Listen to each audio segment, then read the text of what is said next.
Hola, ahí está. Bueno, gracias. Bueno, en primer lugar queríamos agradecer a Consenso Patagonia por la invitación al Instituto Nacional de Asuntos Indígenas. Seguramente después el presidente Claudio Bruch va a exponer más en detalle sobre qué está haciendo desde el instituto, qué transformaciones estamos impulsando, qué cambios en la línea de alinear, digamos, ¿no es cierto?, el trabajo del instituto con toda una estrategia del gobierno nacional, pero también en concertación con las provincias. Y con Sonia nos vamos a enfocar en este tema que mencionó el gobernador, que tiene que ver con la implementación de la consulta previa libre e informada. Y yo quería empezar, digamos, esta conversación, ¿no es cierto?, preguntándonos por qué es importante, ¿no es cierto?, la aplicación de la consulta previa libre e informada, y por qué creemos del instituto que instalar, digamos, la consulta como un tema de política pública a nivel nacional, pero también de concertación con las provincias, nos va a permitir abrir un camino, ¿no es cierto?, de diálogo y de consenso, ¿no es cierto?, con todos los actores de la sociedad. Y a veces enfocamos, ¿no es cierto?, la consulta desde un punto de vista más bien normativo o de los condicionantes y los derechos y las obligaciones de los actores, ¿no es cierto? La manda constitucional, el artículo 75, inciso 17 de la Constitución, el convenio 169 de la OIT, los tratados internacionales de derechos humanos, las salvaguardas sociales y ambientales e indígenas que imponen los bancos de desarrollo, la Unión Europea, las empresas, los bancos. Y creemos que esto no es suficiente, que aún teniendo todo ese bagaje normativo en la Argentina, habiendo Argentina incorporado toda esa normativa internacional, habiendo adherido a las salvaguardas indígenas de todos los bancos de desarrollo cuando Argentina recibe un préstamo, no ha alcanzado para frenar la conflictividad, no ha alcanzado para hacer fracasar, ¿no es cierto?, muchos de los proyectos de desarrollo en nuestro país. Entonces, tomando un poco el enfoque, ¿no es cierto?, de los últimos dos premios Nobel de Economía, Acemoglu y Robinson, que dicen que un país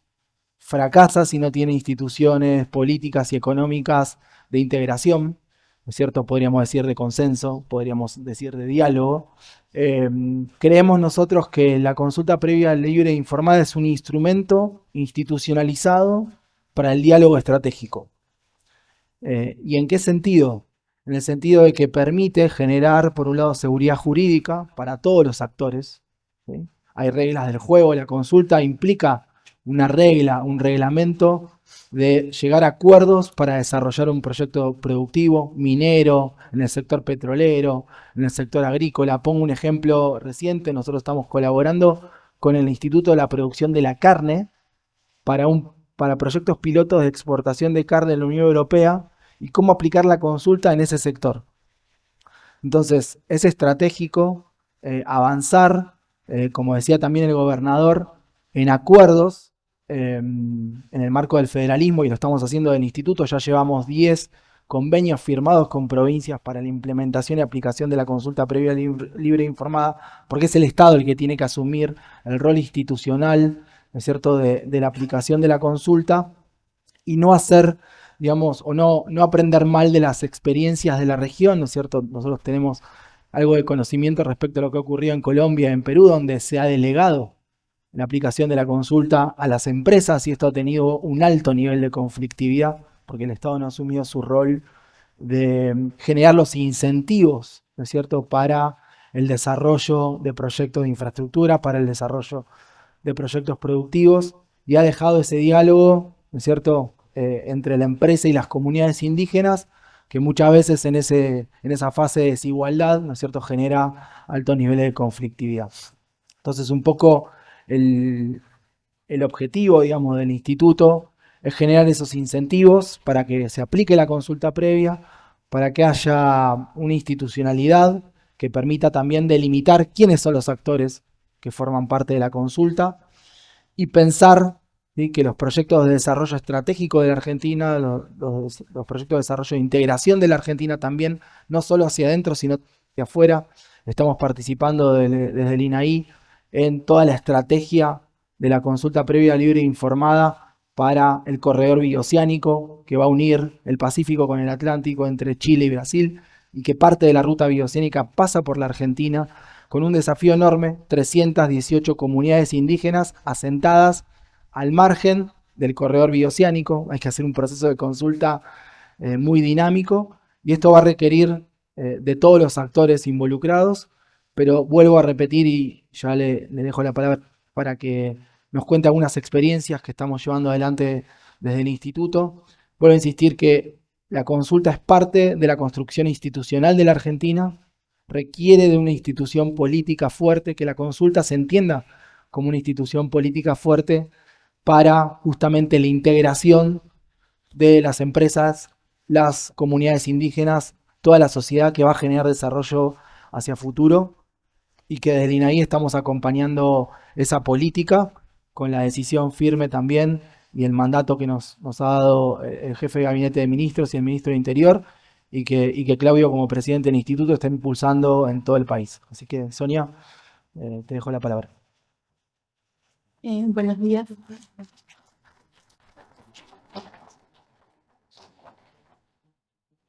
Cuando nosotros asumimos el compromiso y la responsabilidad en la gestión,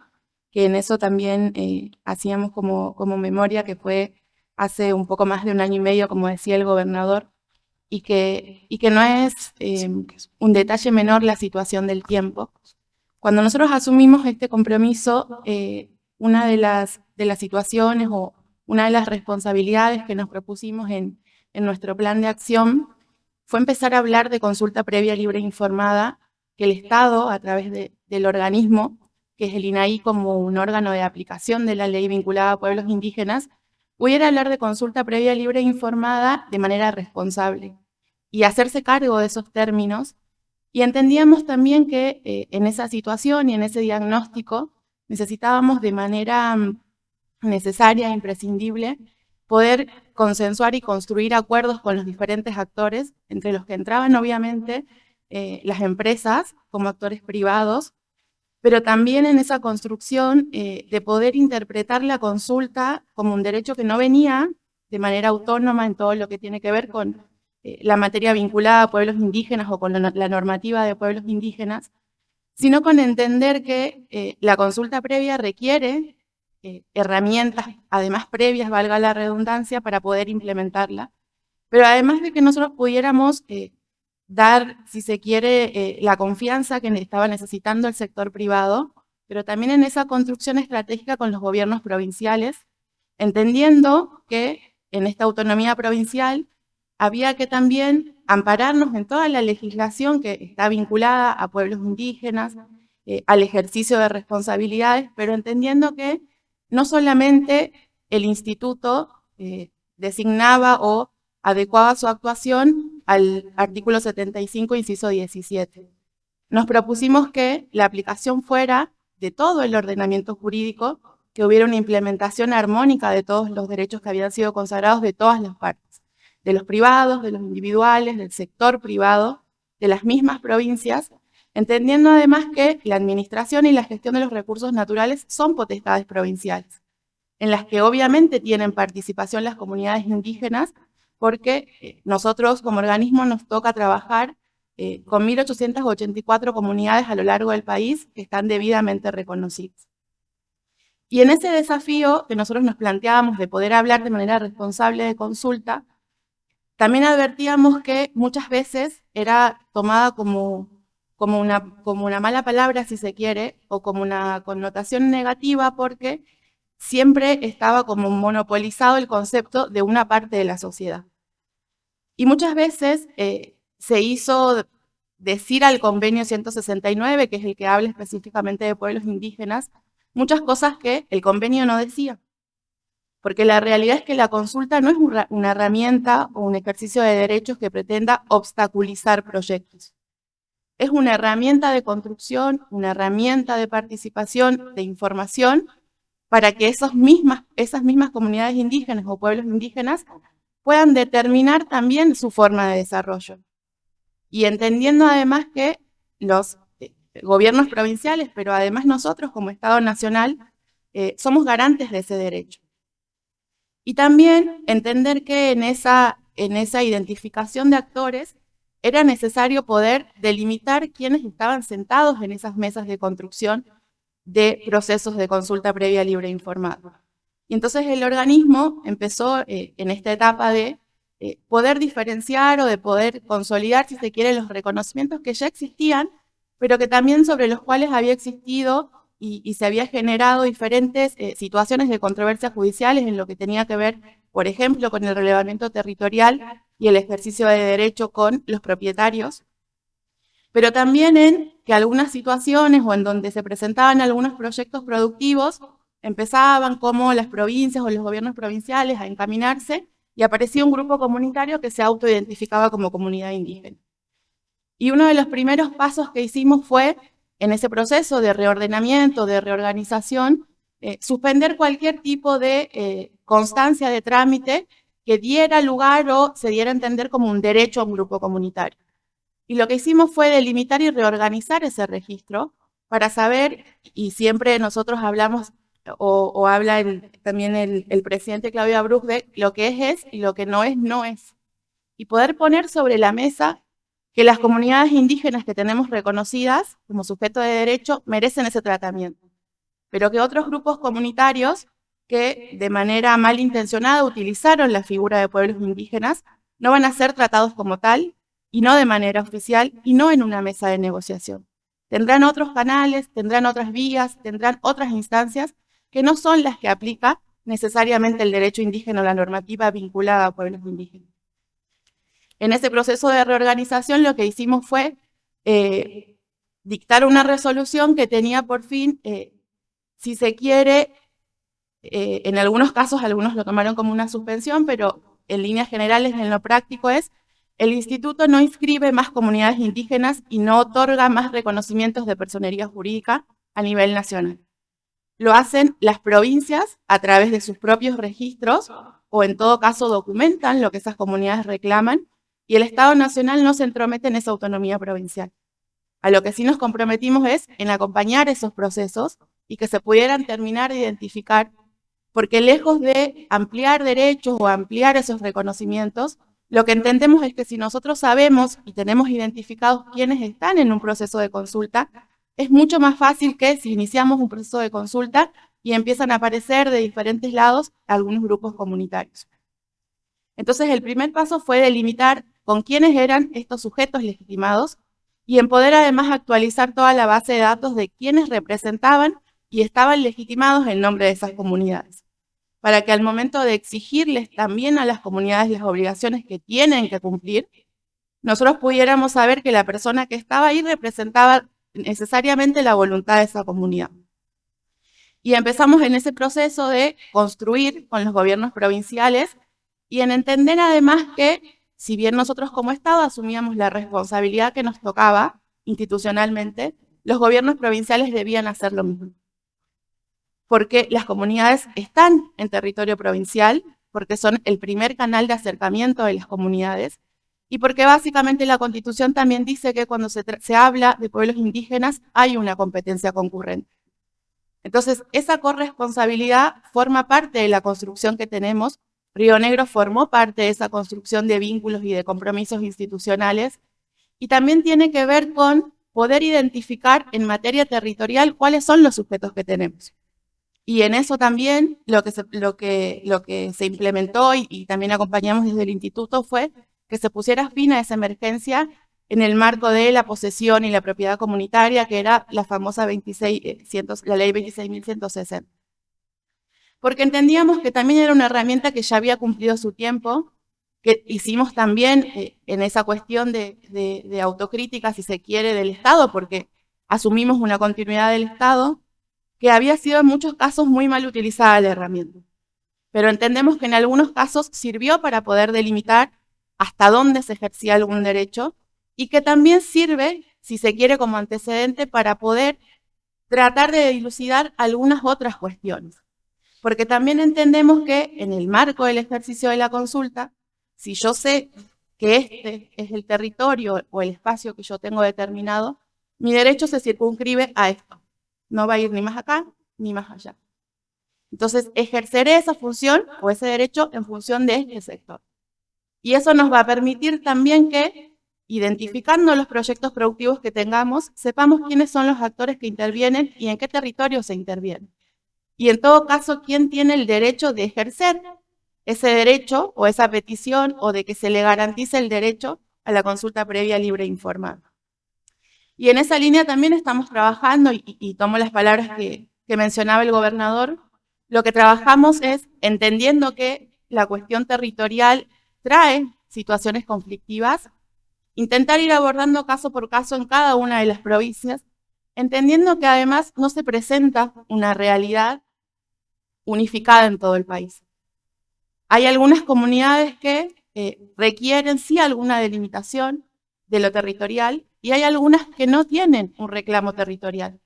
Son reclamos por otras cuestiones que van desde, si se quiere, situaciones estructurales y de pobreza, porque hay esas situaciones. Y no todas las provincias discuten lo mismo en relación a la tierra. Entonces hay que entender que, y nosotros hicimos ese trabajo desde el organismo, de entender que cada una de las provincias presenta su particularidad, y fue por eso que trabajamos en esa suscripción de convenios que permite que nosotros como organismo de aplicación a nivel nacional podamos ponernos a disposición desde la especialidad técnica en poder construir con las provincias las herramientas que sean necesarias para reconocer y para delimitar y para garantizar derechos. Cuando nosotros avanzamos también en esa línea, hay muchas provincias que han ido avanzando en reconocimientos de propiedad comunitaria, como mencionaba el gobernador. Pero también lo que es necesario es poder identificar que cuando uno acceda a ese nivel de propiedad comunitaria, puede estar garantizado que es realmente donde la comunidad está, donde puede existir antecedentes de esa ocupación y que no exista conflictos. Porque nosotros desde el instituto lo que hicimos es no avanzar en ningún sistema de reconocimiento en donde se identificara que hay un conflicto con una empresa, con un individual, con la propia provincia. Y en entender que esas herramientas de construcción de reconocimientos de derechos también tienen que ser debatidas. Hay antecedentes en otras provincias de propiedad comunitaria, pero lo cierto es que tampoco existe o que todavía no se generó, creo, consideramos el suficiente debate en relación a la propiedad comunitaria, porque no todas las comunidades quieren acceder a la propiedad comunitaria como está planteada por la Constitución. El sistema que plantea la Constitución tiene restricciones a ese dominio que, por ejemplo, no permiten que se pueda usufructuar la tierra. Y en el caso de, en esta transición energética, si se quiere, o en la generación de energía fotovoltaica, es necesaria la constitución de un usufructo para poder avanzar en esa generación de proyectos. Entonces, entender la propiedad comunitaria, más allá de todos los prejuicios que puedan existir, es también una de las materias o uno de los temas que planteamos y en los que nos disponemos al debate, a construir desde lo académico también, porque lo cierto es que se habla de propiedad comunitaria, pero no existen en su gran mayoría antecedentes o especialistas que se hayan dedicado a escribir sobre la propiedad comunitaria, porque es un tema o un sistema demasiado complejo de entenderlo y de aplicarlo además. Entonces, algunas provincias han ido teniendo algunas herramientas en donde se hace una donación de la tierra, en donde simplemente se hace una adjudicación, si se quiere, adjudicaciones en donde tienen prohibiciones de que la comunidad pueda disponer de esa tierra para evitar que se venda o que se alquile o que se subarriende. Y todos los sistemas van a ir adecuándose a la realidad de cada una de las provincias, pero es necesario construirlos también desde la responsabilidad. Y también entender que ese sistema de propiedad comunitaria no es un sistema que pueda ser determinado para todas las comunidades indígenas. Y también en ese sentido, animarse a construir y a poder entender que lo que tiene que ver con la delimitación de derechos o con la identificación de actores, lo que permite es otorgar mayor seguridad jurídica al momento de implementar cualquier tipo de proyecto. Si yo identifico los actores previo a cualquier tipo de inicio de proceso de información, seguramente me llevará mucho más tiempo, pero seguramente también se podrá sostener en el tiempo esa decisión. Muchas veces, y existen en algunas situaciones, algunas prácticas en donde las empresas directamente tomaron la determinación de llegar a un acuerdo con tal familia que ocupaba el lugar, y que si bien quizás pudo hacer la toma de muestras, por ejemplo, para un proyecto minero, eso después no se sostuvo en el tiempo y termina siendo además mucho más costoso. Entonces, nuestro debate o nuestra disposición, si se quiere, como Estado Nacional en el rol que nos toca, es poder entender que vamos a necesitar construir esas herramientas, a hablar de consulta previa, libre e informada de manera responsable y no de la manera en la que históricamente se trató el tema, que es un proceso de información y que también se construye y que no es solamente y no se agota en una simple instancia, y que también en esos procesos hay obligaciones de las comunidades indígenas. Que en esos procesos no solamente son procesos absolutos de derecho, de reconocimiento de derechos, sino que cada una de las partes asumiendo su responsabilidad, porque eso también lo que hicimos fue delimitar en qué situaciones el INAI podía intervenir y en qué situaciones el INAI no podía intervenir. Porque también tuvimos situaciones en las que por gestiones anteriores el INAI estuvo judicializado por parte de empresas, de gobiernos provinciales, de comunidades y de privados. Y todas esas aristas son las que intervenimos, pero muchas veces hubo una ampliación, si se quiere, de la competencia que teníamos. Nuestra competencia va a ser la ley que mandata la creación del instituto y en donde están nuestras funciones, pero también el cumplimiento irrestricto de todos los principios de la Constitución, no solamente del artículo 75, y no solamente de los convenios que el país haya adherido o que hayamos suscrito. Y entender que esa construcción lleva tiempo, pero también lleva tiempo en la generación de confianza, es lo que fuimos haciendo a través de este año y medio con los gobiernos provinciales, con las cámaras empresariales. Esta instancia creo que es también una muestra de poder nosotros contar o visibilizar todo lo que venimos haciendo, y no solamente que la temática de pueblos indígenas sea una situación en la que genera o llama siempre al conflicto, que lo llamativo es siempre la generación de conflicto o la violencia, porque entendemos también que, en su gran mayoría, los pueblos indígenas no son los que tienen acciones de violencia, pero sí son las situaciones que más Estado público toman, que más llaman a la prensa, y más en una región como el sur. Sin embargo, existen muestras innumerables de procesos de información, de trabajo comunitario, de trabajo empresa-comunidad, en donde también lo que buscamos es visibilizar esas prácticas, porque existen en la República, y visibilizar que desde los diferentes sectores de la sociedad se garantice ese derecho, se promueve la garantía del derecho de la consulta previa, libre e informada, también nos posiciona desde otro lugar. También nos posiciona en un estándar mucho mayor de cumplimiento, también nos posiciona en un escenario internacional, porque todos los proyectos que están financiados o que tengan alguna participación de algún organismo internacional tienen plan para pueblos indígenas, tienen salvaguardas indígenas, y necesariamente uno tiene que acreditar que puso toda la debida diligencia en esos procesos, en la identificación y en garantizar ese acceso y ese derecho, aunque finalmente no se llegue al acuerdo. Porque el fin de la consulta es que la comunidad pueda acceder a la información. Será otra la cuestión si es un proyecto productivo público y el Estado toma la determinación de continuar el proyecto aunque no haya una validación social. Eso ya será de otra instancia. Pero en lo que nosotros trabajamos es en poder identificar los actores en el proceso,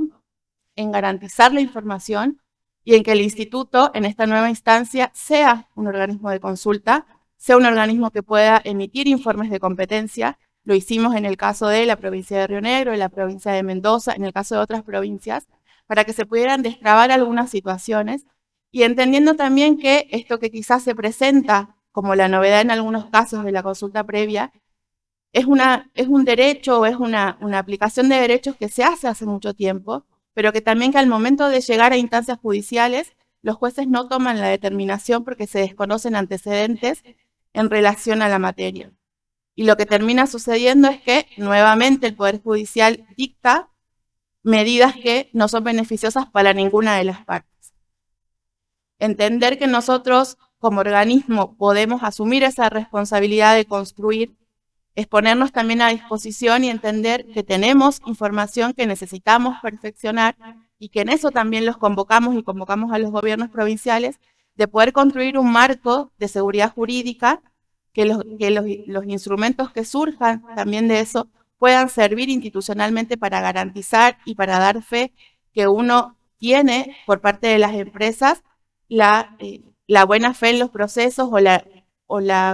si se quiere, el principio, o les rige el principio de poder garantizar que participen las comunidades indígenas cuando estén involucradas en esos proyectos. Porque también lo que hicimos o lo que trabajamos es poder determinar a través de la información cuando no corresponde que se aplique,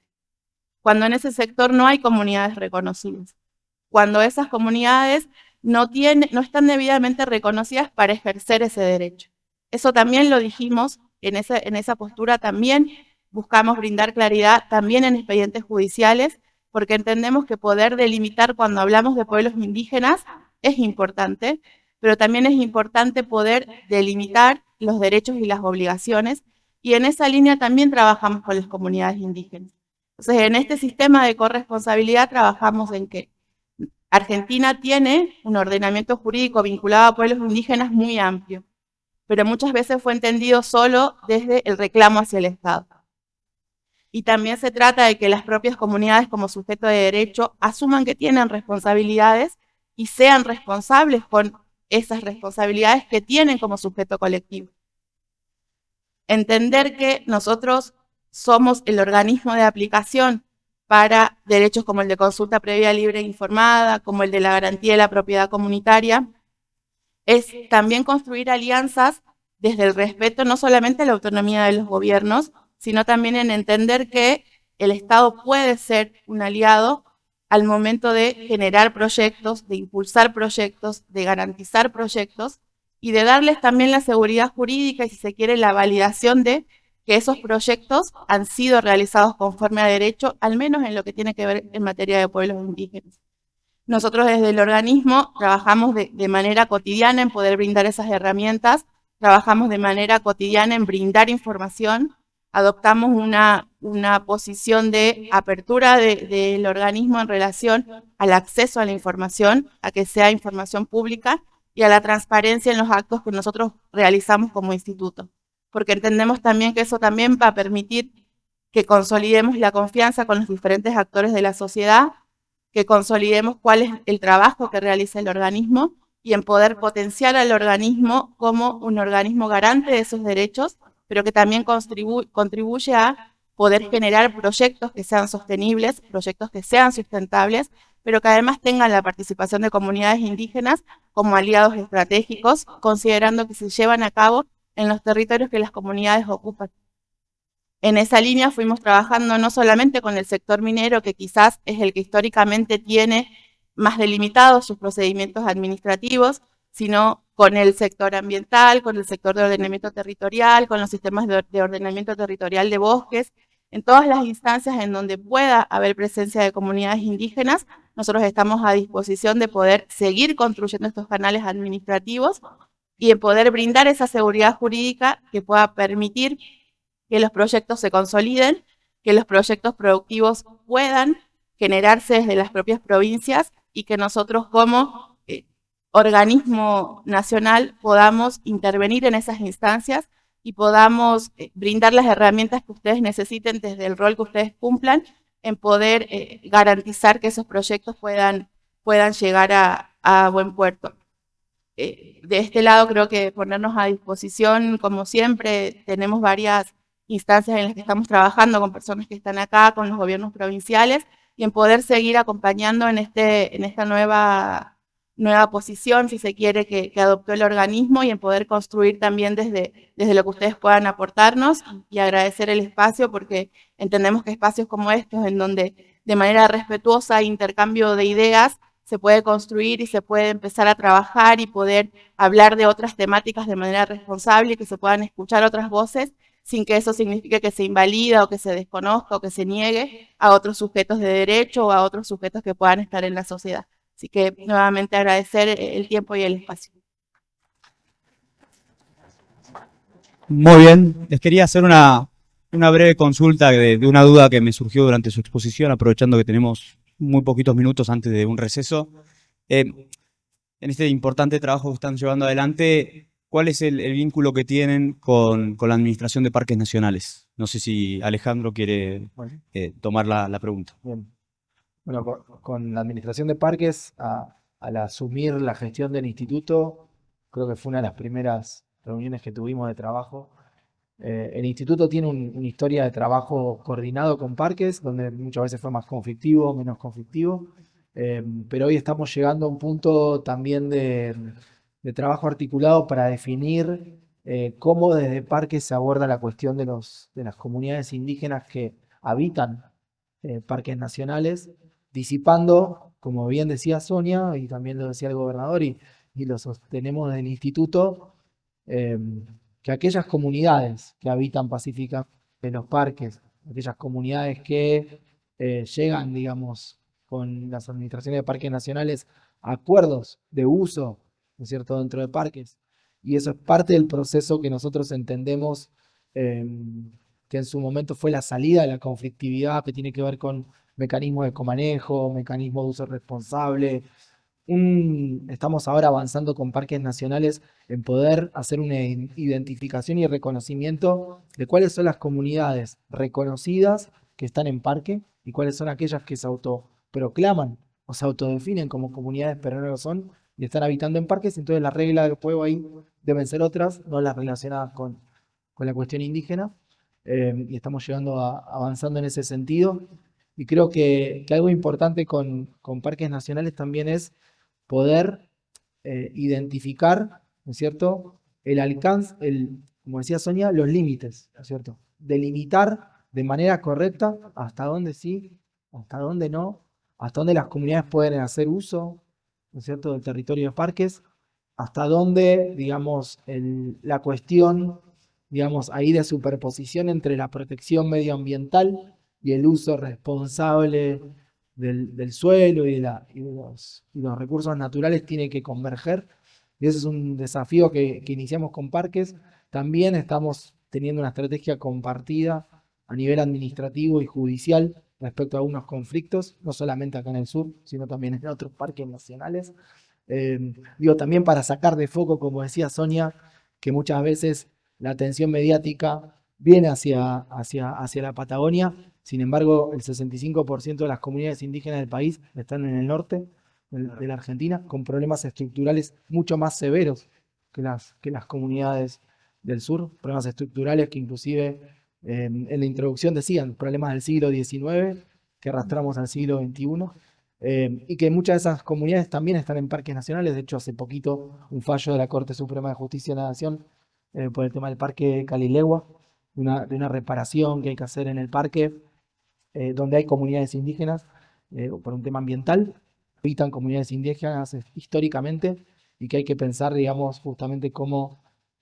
trabajar en conjunto con esas comunidades para esa reparación, esa rehabilitación. Así que bueno, un poco creo que respondí tu pregunta. Perfecto. Bueno, nuevamente el aplauso. Muchísimas gracias por